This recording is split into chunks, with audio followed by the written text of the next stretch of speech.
네, 안녕하세요. 일상남입니다. 오늘은 16년도 거 경비지도사 법학개론 기출 풀어보는 시간 가질게요. 1번 시간적 효력에 관한 설명으로 옳은 것은 법률은 시행일을 특별히 규정하지 않는 한 공포한 날부터 효력이 발생한다. 아니죠. 공포하고 20일입니다. X. 형법에서는 범죄 후 법률의 변경에 의하여 형이 국법보다 경한 때에는 신법에 의한다. 그저 국법보다 경한 때에는 신법에 의해야죠. 이익을 위해서. 그러니까 국법이 더 경하면은 국법을 따르고 또 신법이 경하면은 신법을 따르고. 그러니까 피고인의 이익으로 뭐 이런 걸 기억하셔도 되고 소구표 금지의 원칙도 이거랑 비슷하죠. 이익을 위해서 소구표를 이익이 되는 경우에는 소구표, 기득권을 보장해야 되는 경우에는 소구표 금지. 신법 우선의 원칙은 특별법이 개정되는 경우에는 적용되지 않는다. 아닙니다. 특별법이 개정되더라도 신법이 우선될 때가 있습니다. 우선됩니다. 신법이 더 우선되고 예전 특별법이 예전 특별법과 비교할 필요는 없겠죠. 기존의 법에서 특별법이 파생하는 경우에도 이 특별법을 적용하냐 기존 법을 적용하냐 이런 문제가 돼야 되잖아요. 그죠? 그때도 더 경한 거, 더 좋은 거에 신법 우선을 한다. 원래 신법이 원칙인데 기득권 보장 차원에서 옛날 법을 적용할 때가 나을 때가 있으면은 그때 하고 이후에는 신법에 따른다. 신법이 시행되면은 국법에 의하여 이미 발생한 기득권은 보장되죠. 답은 2번입니다. 1번에 2번이고요. 관습법에 관한 설명으로 옳지 않은 것은 이거 민관조죠. 민법은 민법이 없으면 관습법이 없으면 조리해야 한다. 그래서 효력을 인정하죠. 이거 맞는 말이죠. 상법에서는 민법보다 상관습법, 그죠? 상민이라고 해서 상법에 없으면 상관습법에 없으면 민법에 의한다. 또 3번 재형법정주의에 따라서 관습형법은 인정되지 않는다. 맞는 말이죠. 4번 헌법재판소는 관습헌법을 인정하지 않는다. 이거 제가 기억에 남는 게 이거 따로 가르치지는 않았는데 잠시만요. 일단 나머지가 다 맞기 때문에 너무 4번이 옳지 않은 게 되니까 관습헌법을 인정하죠. 현재는 관습헌법을 인정하고 이게 분묘기지권인가? 분묘기지권이라고 해서 그러니까 예전에 산의 소유권은 다르잖아요. 그죠? 산의 소유권은 다른데 우리가 옛날에 소유권 없는 산에 조상님을 묻어요, 안 묻어요? 묻죠. 그리고 대대로 조상들의 묘다 이렇게 해왔으니까 소유권은 내게 아닐지라도 우리의 묘를 거기에 위치시킬 권리가 있다. 이런 게 분묘기지권이거든요. 이게 관습법상에 의해서 헌법에 나왔던 얘기인가? 그리고 이게 왜 2016년도 기출에 나왔냐 하면은 그 당시에 이슈였던 게 세종시가 수도가 되냐 안 되냐 이런 말이 있었거든요. 근데 이게 왜 문제였냐면 서울특별시가 그때 수도 이전이 이슈였어요. 그래서 관습법에 따라서 이게 관습법 옛날부터 조선시대 때부터 한양이 수도였잖아요. 그래서 그게 관습헌법이다. 이런 식으로 얘기가 됐었던 걸로 기억하거든요. 그래서 인정을 한다. 인정한다는 걸로 아시면 되고 관습헌법도 법의 체계에 관한 설명으로 옳지 않은 것은 국가에 의하여 제정되는 법 규범은 실정법에 의한다. 맞는 말이죠. 관습법은 불문법에 해당한다. 그죠? 불문법이죠. 헌법, 행정법, 상법 및 형사소송법은 공법에 속한다. 여기 답이 틀렸네요. 바로 이 두 개 모르셔도 이렇게 푸셔도 되는데 우리 청원경찰 공채 준비하시는 분들이라면은 이거에 대해서 정확히 저처럼 저도 정확하진 않아요. 그냥 옛날에 풀어본 기출이고 그리고 또 이 내용 자체가 법학개론에서 다루니까 기억에 남는 거거든요. 관습법, 불법 맞아. 또 실정법 맞나? 맞는 것 같은데? 이렇게 해서 세모치고 넘어가는 거죠. 정확히 말하면 세모치고 넘어가는데 넘어가니까 3번에 상법 이거는 사법인데 공법이라 하네. 그럼 답은 3번이다. 이렇게 풀면 되고요. 4번은 지방자치단체는 법령의 범위 안에서 자치에 관한 규정을 할 수 있다. 맞는 말이죠. 4번 실체법과 절차법에 관한 설명으로 옳지 않은 것은 실체법은 권리 의무의 실체적인 사항을 규정한 법이다. 맞는 말이고요. 행정심판법은 실체법에 해당한다. 아니죠. 절차법입니다. 무슨 심판법 있는 것도 절차법이고요. 또 등록법인가? 등기절차법 이것도 절차법. 또 행정소송 민사소송법도 절차법. 모든 절차법에 대해서 설명하진 않지만 이름 자체에서 뭔가 절차를 나타낼 것 같으면은 절차법입니다.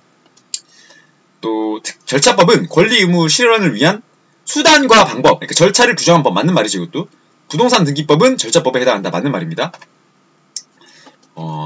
네, 5번 가볼게요. 법의 적용에 관한 설명으로 옳지 않은 것은 법의 적용은 법원의 재판에 한정된다. 이거 아닙니다. 예, 이거 아니고요. 이게 법 적용 사실 법원의 재판에 한정되지 않는 경우도 있죠. 예, 그러니까 법원이 어디에 있냐 뭐 이런 것도 있지만 그 재판 말고 잘 봐요. 재판 말고 법 적용이잖아요. 그죠? 우리가 형법으로 예를 들어드리면은 기소할 때 어떻게 해요? 검사가 기소할 때 제가 살인 저질러서 피고예요. 검사가 저를 기소한대요. 근데 검사가 법원에 가서 이렇게 얘기해요. 판사님, 얘 죄 저질렀으니까 기소할게요. 이렇게 해요? 아니잖아요. 얘가 뭐 이 피고인은 무슨 타인을 죽여서 살해하면 안 되는 살해죄를 어겼습니다. 이 살인죄를 적용시켜서 그 죄에 있는 형벌에 따라서 재판을 하여야 합니다. 제가 기소할게요. 자, 기소는 재판이 아니죠. 재판을 가기 위한 과정이죠. 그거에 있어서도 법이 적용된 거죠. 그렇기 때문에 1번은 X가 되겠네요. 예. 그래서 답은 1번이겠고요. 그죠. 입증이 사실의 인정을 위하여 증거를 내세우는 것. 3번 관주된 사실은 반증을 들어 이를 뒤집을 수 있다 없다? 없다. 추정은 뒤집을 수 있다. 예. 6번 법의 해석에 관한 설명으로 옳지 않은 것은 법 해석의 방법은 해석의 구성력 여부에 따라서 유권 해석과 확례 해석. 그렇죠. 법적 권한이 있는 정부에서 하는 것이냐 아니면은 정부 기관에서 하는 것이냐 다시 국가기관 사법부에서 하는 것이냐 또는 학자들로 하는 확례 해석으로 하는 것이냐. 법 해석의 목표는 법적 안정성을 저하지 않는 범위 내에서 구체적 타당성을 찾는 데 두어야 한다. 애매한데 맞는 말 같죠? 세모치고 넘어갈게요. 그리고 법적 안정성이 뭐다? 우리 사회의 질서를 지키기 위한 안전성이다. 그리고 또 꼭 그 성문법에 있어서는 법적 안정성 때문에 꼭 사회의 그 안정이 바로 실현되진 않는다. 이런 말도 있죠. 법의 해석에 있어서 법률의 입법 취지도 고려 대상이 된다. 맞는 말입니다. 이것도. 왜냐고 물으면 안 되는데. 사례는 못 들어드리겠는데, 왜냐하면 입법 절차에 의해서 우리, 민식이법이 도입된 법령에 따라서 입법 취지, 법의 해석은 보통 판사나 아니면 법 적용하는 사람들이 하겠죠. 예, 뭐, 기소유예를 할 때도 법을 해석해서 하는 거니까 입법 취지도 고려의 대상이 됩니다. 또, 4번 가볼까요? 자, 유추해석의 원칙. 여기서 형법에서는 유추해석이 금지되죠. 왜냐하면은 절대적인 성문법이기 때문에 무조건 법전에 있는 대로. 그래서 답은 4번입니다. 자, 지배권이 아닌 것은 이거 쉽죠? 자, 지배권은 통상 어디에 가요? 예, 물건에만 갑니다. 물건. 채권은 물건인가요? 아니죠. 그래서 1번이 답이고요. 쉽죠? 이렇게 하면 쉬운데 또 이거는 물건과 채권 비교한 거고요.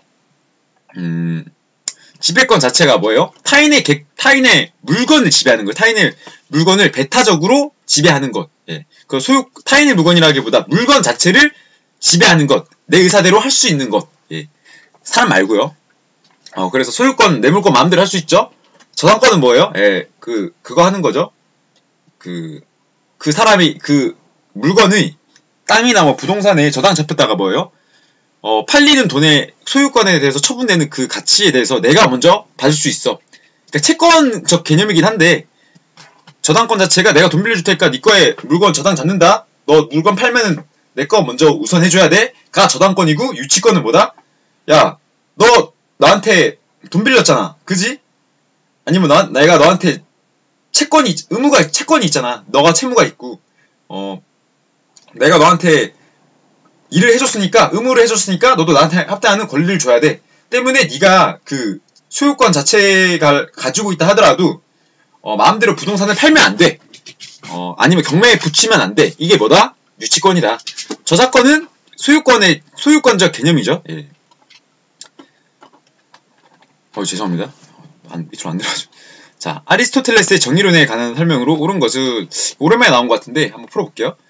아리스토텔레스 정의론은 이게 모두에게 적용되는 정의야. 또 배분되는 정의. 그러니까 우리 납세 의무가 있어서 국민 모두 세금을 내야 되는데 소득에 따라서 부자는 많이 내고 가난한 사람은 조금 내고 이렇게 나눠지죠. 그거를 일반적 정의와 특수적 정의로 나눈 것이고, 특수적 정의를 이제 상대적 정의와 죄송합니다. 평균적 정의와 배분적 정의로 나눈 거죠. 예, 알겠죠? 그러니까 세 개가 다 다른 게 아니라 일반적 정의가 그냥 너 다 내 정의에 의해서 모든 국민은 동일해야 돼 하는 거고, 특수적 정의는 동일해야 하는데 그 중에서 구분을 짓자면은 부자는 많이 내고 소득에 따라서 다르게 내. 뭐 이렇게 내는 거예요. 예. 무슨 말 하는 거니 너? 예. 그러니까 배분적 정의가 실질적으로 배분하는 거잖아요. 너는 많이 내, 넌 조금 내. 평균적 정의는 모든 사람이 공평해야 돼. 모든 사람이 행복해야 되고 형법의 적용에 있어서 범죄 저지른 사람은 모두가 처벌돼야 돼. 평균적 정의. 알겠죠? 그럼 읽어볼게요. 자, 정의는 일반적 정의와 특수적 정의로 나뉜다. 맞는 말입니다. 1번. 일반적 정의는 평균적 정의와 특수적 정의가 평균적 정의와 배분적 정의로 나뉩니다. 3번. 평균적 정의는 3번과 4번이 일단 이거는 좀 치트키인데 3번과 4번의 말이 다르죠? 그럼 이게 얘가 맞으면은 얘도 맞아야 되고 얘가 틀리면은 얘도 틀려야 되는 거겠네요. 근데 옳은 거를 하나만 고르는 거니까 3번과 4번은 둘 다 틀린 게 되는 거고, 평균적 정의가 절대적 형식적 평등이고 형법은 모두한테 공평하게 평균적으로, 또 배분적은 상대적 실질적, 너가 많이 버니까 너가 많이 내, 뭐 이런 개념입니다. 8번. 그래서 답은 1번이고요. 아이고 죄송합니다. 1번하고 1번. 권리와 의무에 관한 설명으로 옳은 것은, 권리와 의무는 사법 관계에서만 표리 관계를 이룬다. 일단 아니에요. 예. 그러니까 모르시면 세모 치시고 넘어가는 겁니다. 계약 해제권은 청구권으로서 그에 대응하는 의무가 있다. 여기 애매하네요. 예, 일단 넘어갈게요. 또 아닌 것 같은데 세모 치고 넘어갈게요. 형성권은 청구권자의 이행에 대하여 이를 거절하는 형식으로 행사된다. 이거는 청구권이죠. 청구권 X. 죄송합니다. 항변권입니다. 항변권 X. 자, 자연인과 법인은 권리와 의무의 주체가 된다. 이게 맞는 말이죠. 예, O. 9번에 4번이고요. 자, 풀어드릴게요. 자, 권리와 의무는 사법관계에서 표리관계. 표리관계는 짝꿍관계예요. 짝꿍관계. 그러니까 권리가 있으면 원래 원칙상 법에서 권리가 있으면 뭐예요? 그에 해당하는 의무가 있잖아요. 그죠? 우리 국민으로서 기본권을 가지는 대신에 또 뭐가 있어요? 국민으로서 의무를 또 지죠. 예. 그런 게 있는데 이게 사법관계, 이게 사자가 개인 사자거든요. 그리고 또 법을 지키는 사자는 또 따로 있고요. 뭐 우산 모양이고 얘는 사람 인자가 하나 있는 이런 모양인데, 인자가 맞나요 이거? 하여튼 이런 다른 개인 간의 관계에서만 표리 관계를 이룬다. 그러니까 권리랑 의무는 개인 간 법률에서만, 민법과 상법에서만 권리랑 의무가 있다. 아니죠. 우리 형법에서도 권리랑 의무가 있고, 또 뭐가 있죠? 또 행정법에서도 권리와 의무가 있겠죠. 예. 그래서 X. 예. 계약 해제권은 청구권으로. 자, 계약 해제권은 형성권이겠죠? 우리 형성권이 뭐라 그랬어요? 뭐 특별한 관계를 형성하는 걸 한다 했잖아요. 부모님이 나한테 친권 가지는 것도 형성권이고, 계약 해제권은 그냥 내 의사로, 예, 의무가 없다. 권리다, 권리. 내 의사로 취소하는 거. 취소권도 형성권입니다. 알겠죠? 그래서 이게 법의 적용에 대해서 작용으로 구분을 한 거죠. 지금 항구지경으로 해서 항변권, 내가 청구를 거절할 수 있는 거 항변권, 청구권, 뭐뭐 해줘. 예, 그게 청구권이죠. 항구지, 지배권, 물권을 지배하는 거고, 형성권, 예, 그 취소할 수 있는 권리랑 이런 거죠. 자, 10번. 야, 너 너무 대충 하고 넘어가는 거 아니야? 이 정도면 알아도 풀고요. 구분 지을 줄만 알아도 되고요. 계속 전체를 복습하는 거잖아요. 이 기출문제 하나 푸는 거 자체만으로. 이게 엄청나게 큰 도움이 되거든요, 나중에. 예, 또 기본서에서는 이런 그냥 가볍게 모르고 넘어갔던 이론도 지금 이 문제 풀면서 좀 도움이 될 것 같긴 한데, 예. 자, 헌법 개정 절차에 관한 설명으로 옳지 않은 거. 솔직히 이런 거 나오면은 좀 치사하다고 생각되거든요. 예. 보면 딱 봐도 숫자가 나오잖아요, 이거. 이런 거 다 틀리라고 내는 문제기도 하고, 반대로 그 사람의 입장에서는 야, 이걸 누가 맞추겠냐? 공부한 사람만 맞춘다. 이렇게 말하려고 하는 건데 좀 치사하죠. 예. 헌법 개정에서 핵심은 국민투표가 들어간다. 그리고 또 뭐 그게 제일 중요하죠.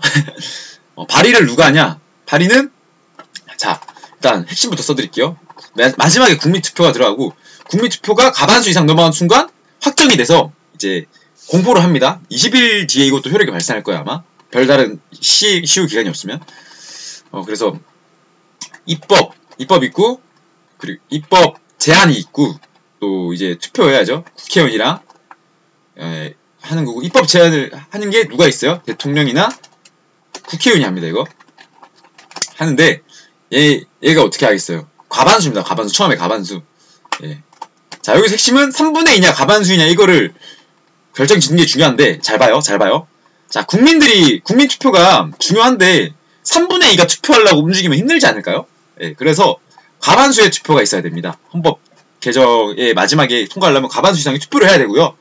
또 그 과반수의 3분의 2가 아니라 과반수 이상만 되면 돼요. 그래서 과반수. 네, 잠시만요. 전화가 와가지고. 죄송합니다. 계속 할게요. 해서 이렇게 가고요. 자, 그럼 이제 확신되셨죠? 그럼 국회에서 입법 절차 하려면 어떻게 해야 돼요? 국회의원들이 동의를 해야 되죠? 그러면은 이거는 이제 3분의 2가 한번 나온다 했잖아요. 예. 보통 입법 절차가 과반수라면 보통의 입법 절차, 그러니까 법률을 개정할 때 과반수를 알고 있거든요. 이것도 한번 설명해 드릴까? 자, 이거 헌법 절차고요. 법률이 있습니다. 그래서 법률에 이게 겉핥기에 제가 한번 하는 걸로 알고 있거든요. 그래서 행정기관이랑 또 누가예요? 국회의원 하고 또 법사위, 법사위가 하죠. 법제사법위원회인가? 그걸로 기억하는데 법사위가 하고요. 이 세 가지가 하고 얘네는 10명인가? 그럴 거예요. 예. 확실하지 않으니까 제가 숫자는 말씀 못 드리고요. 비교될 수 있는 것만 제가 집어 드릴게요. 그리고 또 국회에서는 얘가 3분의 2 통과했으니까 뭐 하면 되겠어요? 3분의 2의 제적 인원, 국회의원 총 수의 3분의 2, 그러니까 200명에서 3분의 2가 투표를 해야 되고 그 수의 과반수가 찬성을 해야 돼요. 그럼 얘는 과반수면 되겠죠? 야, 너 뭐 하는 거야? 모르시면은 안 됩니다. 여기서 이거 기출 자체 풀고 오신다는 거는 뭐 이 강의 자체가 기출을 풀고 기본서 가셔도 되는데 그것보다는 제 다른 영상을 보고 오는 게 더 도움이 돼요. 하고요. 이렇게 했으니까 이렇게 하면은 얘는 플러스 하나 더 있어요. 법률은 대통령 동의를 얻는 거고 대통령 동의를 얻어야 되고 얘는 국민들의 동의를 얻어야 되는 거니까 국민투표예요. 알겠죠? 얘는 대신에 국민투표가 필요 없죠. 법률은. 이렇게 하고 얘네 또 여기서 반대로 대통령이 제의를 해라고 보내요. 반대하는 거죠. 그때는 이제 국회의원 3분의 2가 제적이 해야 되고 과반수 이걸 거예요 아마. 제적이 참석을 하고 투표 참여 과반수 찬성. 이러한 가정 차이가 있다. 알고요. 바쁘니까 또 다 지울게요. 자, 하고요. 이 일수가 제가 기억이 안 나네요. 정말 죄송합니다. 겉핥기 할 때는 기억이 났으니까 그때로 보시면 되고 그리고 이제 여기서 중요한 핵심은 날짜도 나오거든요. 그러면 얘는 국민투표는 한 달이에요. 한 달 무조건. 그럼 30일로 기억할게요. 30일 이내 언제? 입법이 통과된 날부터 30일 이내에 투표에 붙여야 되는 거예요. 그러면은 입법 제한이 되면은 60일 안에 이게 회의에 들어가야 되거든요. 60일 안에 회의에 들어가서 20일 안에 20일 안에 이게 돼야 됩니다. 알겠죠? 쉽나요? 그러니까 20일 안에 투표를 해야 된다.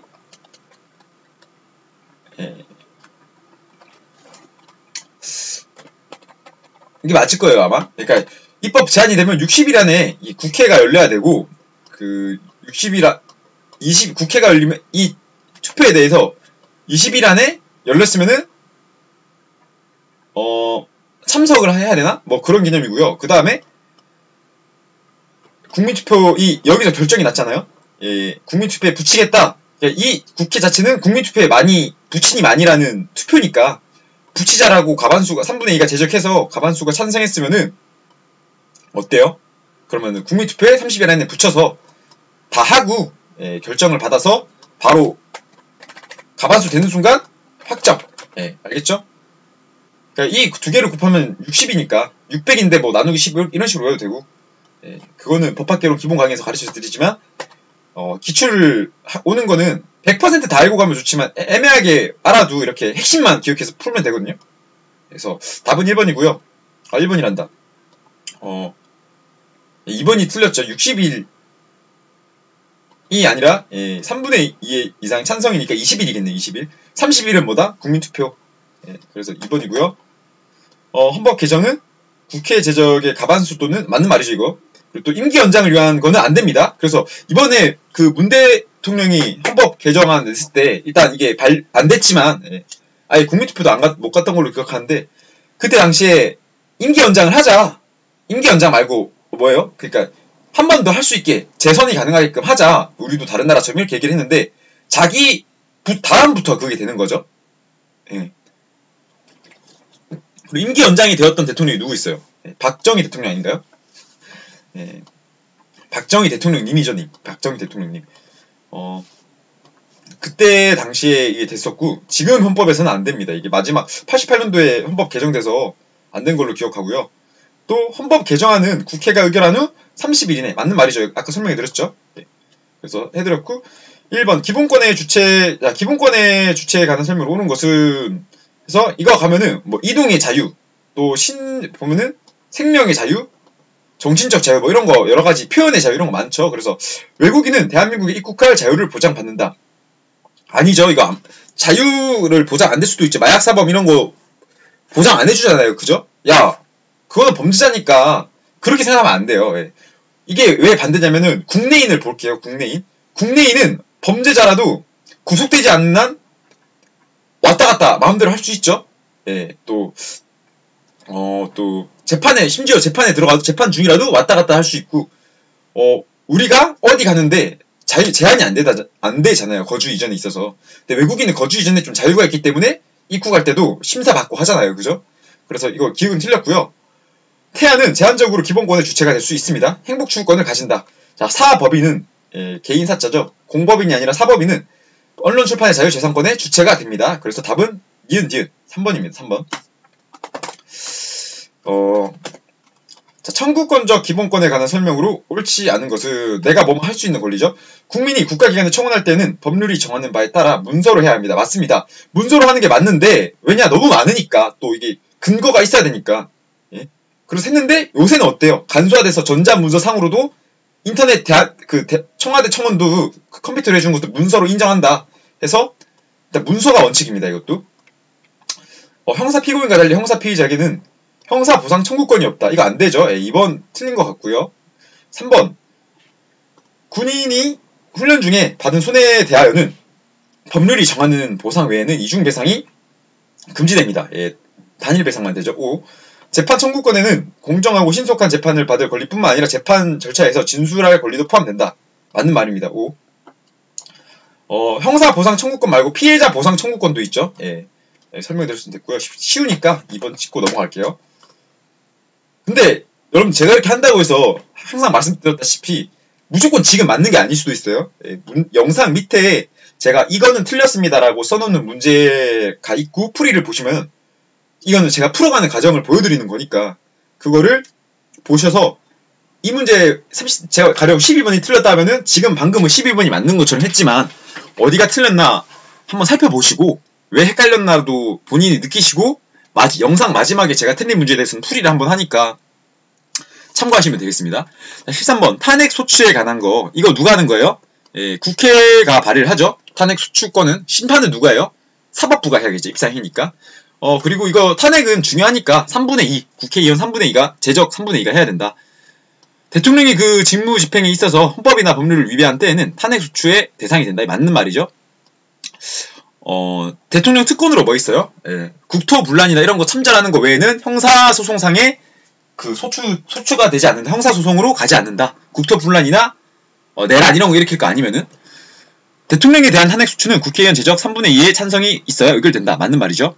대통령이 탄핵 소추를 의결받을 때는 국무총리, 법률 정한 국무위원회 순수로 그 권한을 대행한다. 맞는 말입니다. 우리는 부통령이 없다. 우리나라는 부통령이 없고요. 옛날에는 있었죠. 지금은 없습니다. 국무총리가 행정부의 인자이기 때문에 이어받습니다. 바통을. 4번 탄핵 결정으로 공직이 파면되는 때는 민사상 책임 져야 하나 형사상 책임도 져야 됩니다. 알겠죠? 형사상도 책임져야 돼요. 4번이죠, 4번. 자, 헌법재판소의 간장사항. 이거 보면은, 뭐, 청구권, 심사권 이런 거 비교하면 되고요. 헌법 규정상 옳은 것이라고 하네요. 자, 그러면 일단 위헌 심사권은 맞는데, 위법 명령까지는 제가 애매한 거 아니에요. 이거 대법원 거 같기도 한데, 일단 X 할게요, 이거는. 세모 할게요, 세모. 그리고 또 선거와 관련된 선거소송과 당선소송. 이건 헌재에서 하지 않습니다. 왜냐, 이거는, 잘 봐요. 선거는, 선거와 관련된 거를 하면은, 이게, 가령 지방자치단체장이 사기를 쳐서 투표 조작을 해서 재판을 한 달 쳐봐요. 그러면 한 달 동안 왔다 갔다 해야 되고 바쁘잖아요. 그죠? 그래서 이게 1심에서도 오래 걸리는데 1심만 하는데도 3심까지 간다 치면은 얼마나 오래 걸리겠어요. 그죠? 그렇기 때문에 이게 보통 단일 심사 아니면은 2심으로는 아니고요. 지방자치단체가 1심이고 대통령이랑 국회의원이 1심이고 단심으로 끝나고 중요한 사람들이니까 또 지방자치단체가 2심으로 기억을 하거든요. 아닐 수도 있어요. 예, 그렇게 개념이 있다. 1심과 단심과 2심만으로 끝나는 무조건 3심은 아니다. 3심이 원칙인데 얘네는 소송이 신속해야 되니까 다른 게 있다. 그거 아시고요. 그러니까 헌재가 해야 안 해요? 헌재는 기본권에 관련된 것만 하니까 아니고요. 이거는 하는 거죠. 예, 이거는 맞습니다. 3번. 이거는 지난 시간에도 말씀드렸다시피 맞고요. 그리고 헌법 소원 심판, 재판에 대한 헌법 소원 심판. 이거는 이것도 맞는 것 같아. 죄송합니다. 이거는 맞는데 헌법재판소가 관할하는 사항이 맞는데 제가 이거 기억이 틀렸던 문제라서 기억이 나네요. 이거. 예. 맞는데 이게 헌법 규정이 아니라 헌법 실현 절차법인가? 재판 절차법이 있어요. 거기에 규정한 돼 있는 거거든요. 거기에. 예. 그래서 4번인 것 같아요. 예. 헌법 이것도 여기에 있는 법인가 그러면? 예. 일단 헌법 규정상에 있는 법은 아니고요. 어려웠던 문제인데 이거를 다른 기출이나 이런 거 하시다 보면 이 문제에 대해서 접하기 때문에 좀 외워서 푼 문제도 맞죠, 이것도. 3번. 어이구, 죄송합니다. 자, 민법상 대리에 관한 설명으로 옳지 않은 것은 대리 진짜 어렵죠? 예, 대리 또 한 번 설명해드리고 갈게요. 자, 행위능력자가 아니면 대리인이 될 수 있다, 없다? 있다. 이건 쉬웠네요. 답은 1번이고요. 대리인이 파산하면 대리권은 소멸된다. 맞습니다. 3번. 불법 행위에서는 대리가 인정될 수 없다. 이거 어제 설명 이상한 것 같은데? 일단 다시 계속 끝나고 해드릴게요. 그저 맞는 말이죠. 또 복대리인은 그 권한 본인 내에서 대리인은 대리한다. 본인을 대리한다. 이것도 맞는 말이죠. 예. 본인을 대리합니다. 대리인을 대리한다라고 나온 거 틀린 거고요. 자, 잘 봐요. 자, 제가 일단 2번부터 설명해 드릴게요. 자, 대리가 안 되는 사유가 있어요. 예. 반대로 이거를 대리가 안 되는 사유로 생각하면 어렵고요. 예, 법적 행위를 못하는 자로 갈게요. 그럼 뭐가 있어요? 의사 무능력자, 그리고 또 행위 무능력자 있습니다. 그죠? 그럼 의사 무능력자는 당연히 안 되겠죠. 당연히. 유아, 술 취한 사람, 또 정신병자 안 되죠. 당연히 안 되죠. 이 사람들은. 그럼 행위 무능력자는 누가 있어요? 제한 능력자. 다시. 미성년자, 제한 능력자. 제한 능력자라면 누구 있어요? 예, 피한정 후견인, 피성년 후견인, 피한정 후견인 이렇게 있습니다. 또 플러스 민법상에는 파산까지 있어요. 왜 파산까지 있냐면은 제가 지난번에 파산을 예로 파산한 사람도 부모가 이제 유아의 의사를 해줘야 된다 말아야 된다 이런 게 있는데 아니에요? 안 돼요. 제가 지금 이거 1번이 명확히 맞으니까 2번을 보면서 기억이 난 건데 아니고요. 안 되고요. 왜 안 되냐면 설명해드리면 알아요. 의사무능력자는 일단 대리가 절대 안 되죠. 왜? 법적 행위를 못하니까. 지울게요. 행위무능력자에서 얘네가 대리를 할 수 있냐 아닌 한데 여기서 대리가 안 되는 게 미성년자도 안 될 거야 아마. 예. 되나?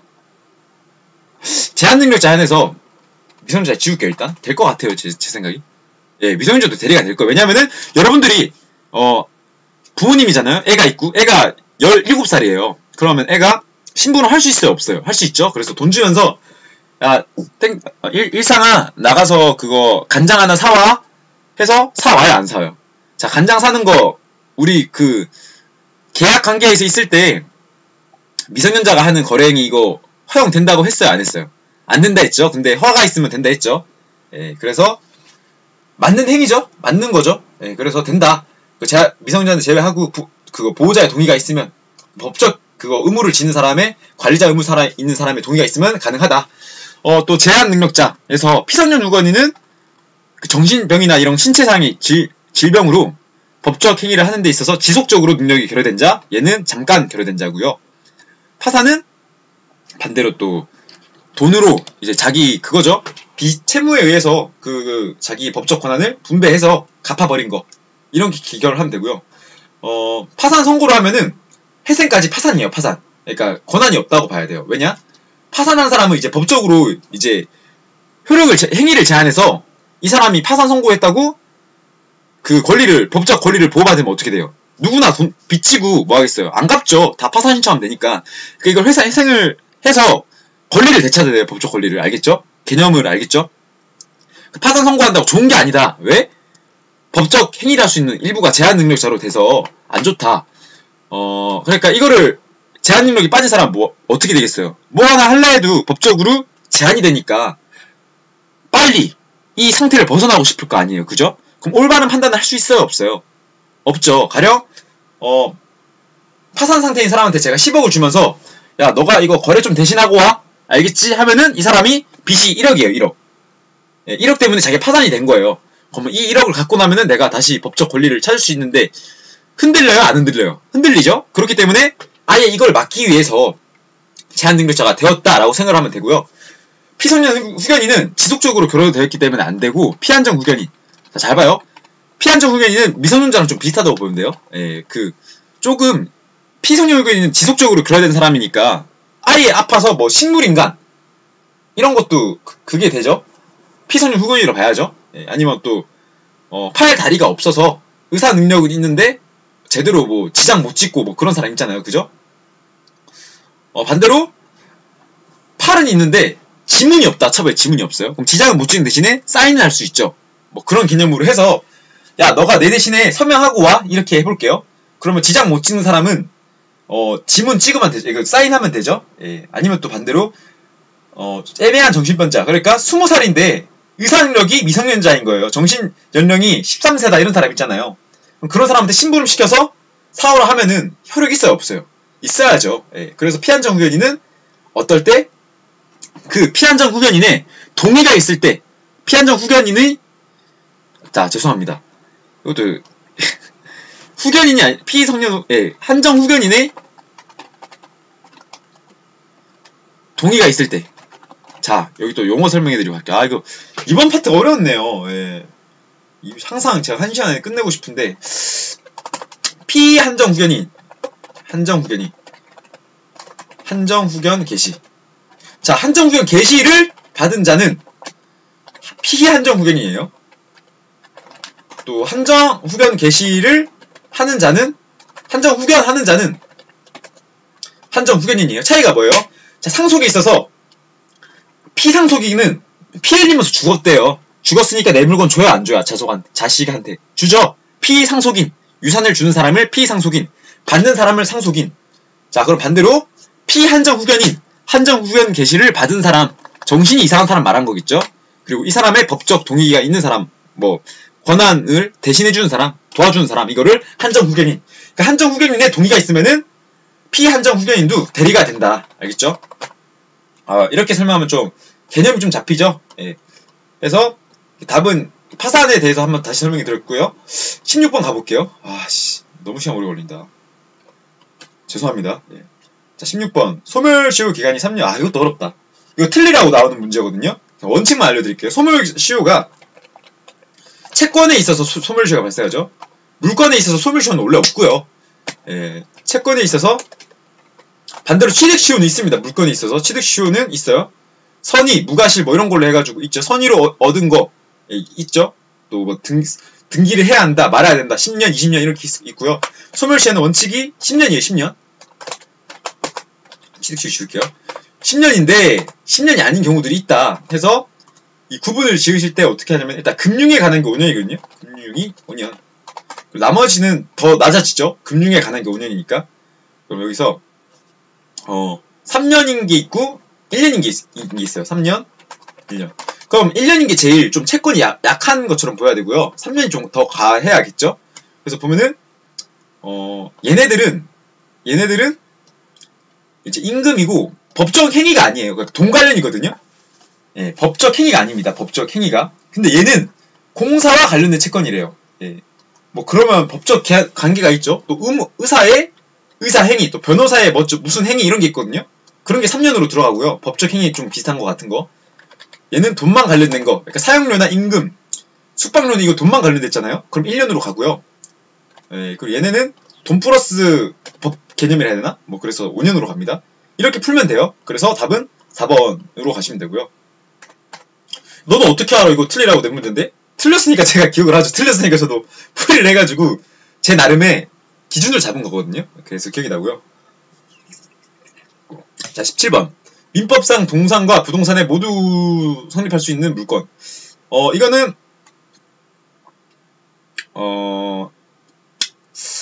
동산, 부동산이니까 가볼게요.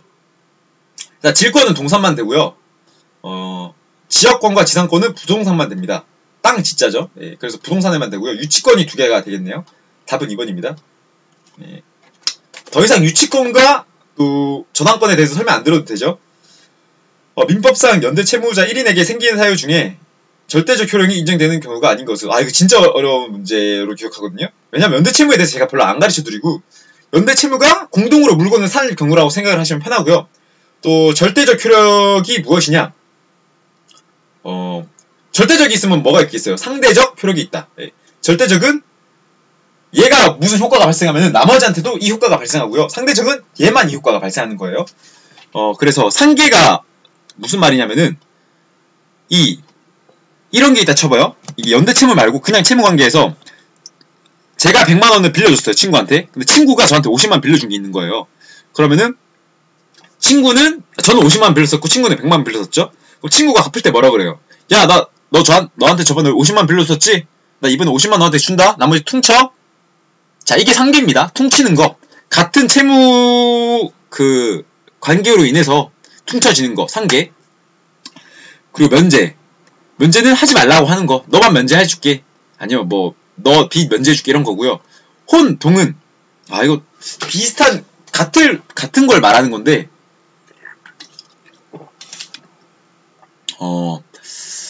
이것도 어렵네요. 이게 혼동이 뭐냐면은, 자, 집 처음에 전세 들어와요, 전세. 알겠죠? 혼동은 근데 원칙적으로 금지된다고 보는 게 맞아요?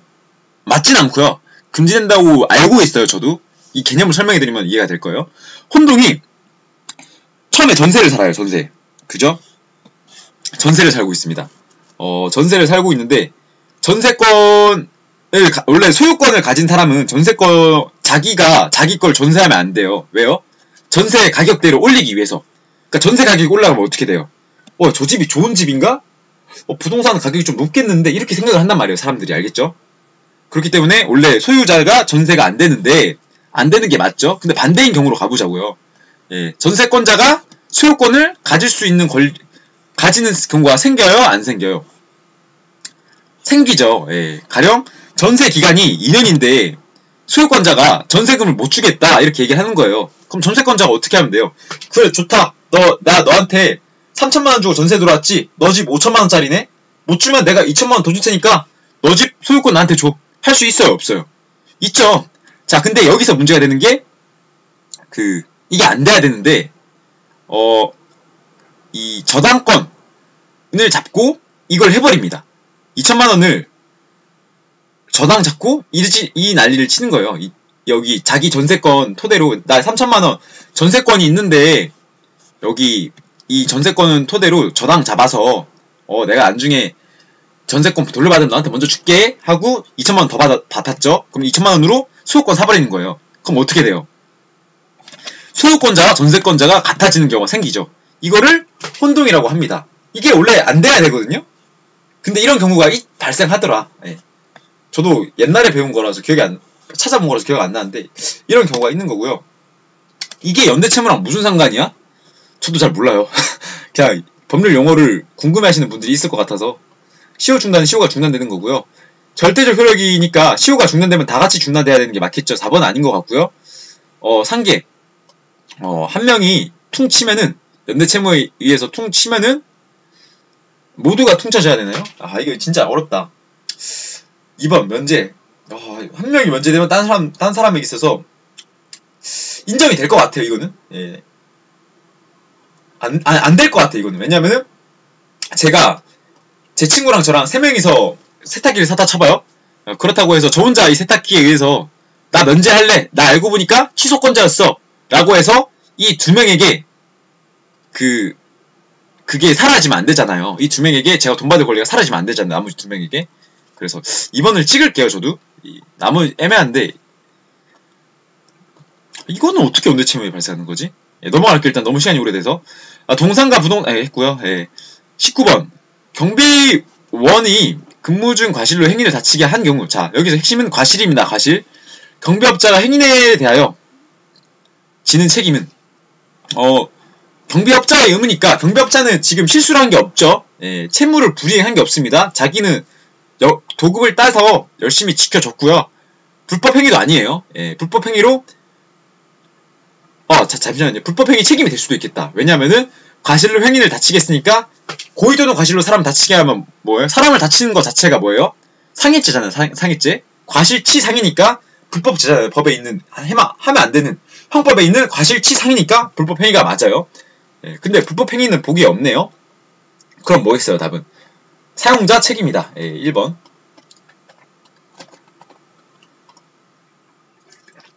자, 무효와 취소. 무효는 우리 무효인 사람들이 하는 거죠. 예, 또 취소는 누가 한 거예요? 재착사강, 제한능력자 또는 차고, 사기, 강박 이런 거고요. 차고 나왔고요. 승낙 이런 거 있죠. 예, 또 동의. 차고로 승낙한 경우 또 진야 아님 청약. 이거는 진야 아님 청약은 모르면은 일단 유효인데 알면 무효다. 또 통정 허위는 항상 무효. 그래서 사기에 의해는 이거 취소 사유고 2번이 정답이겠네요. 무효로 해당되니까. 자, 고생하셨고요. 지금 시간이 이렇게 돼 있습니다. 예, 오후 2시 21분이니까 잠깐 쉬었다가 또 와서 영상 찍어서 2부에서 만나도록 하겠습니다. 고생하셨습니다.